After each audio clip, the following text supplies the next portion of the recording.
জানি না যে আসতে পেরেছি, এটাই আমরা নিজেরা মনে করতেছি। দল করে ঠিক আছে, ওনার জন্যই দল করতাম, যত অত্যাচার অবশ্যই সহ্য করছি।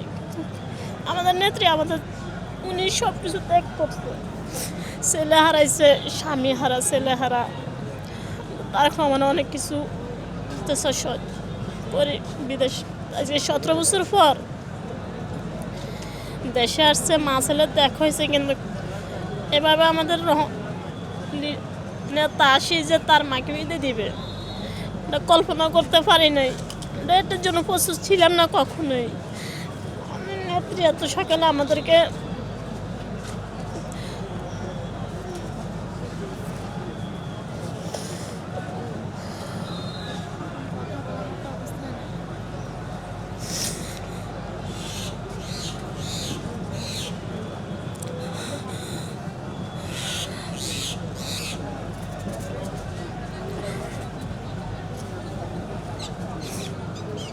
ধন্যবাদ আপনাকে।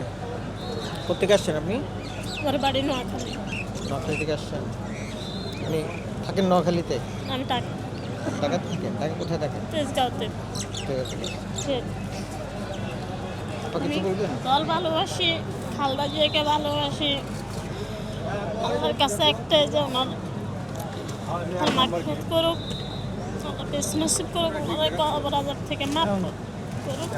কারণ উনি এমনই একটা নেত্রী যে তুলনা উনি নিজে, ওনার সাথে কারো তুলনা না। উনি আমাদের বাংলাদেশের গর্ব, মহিলা জাতির গর্ব। আজকে দেখেন, সে একটাই বলেছে যে আমার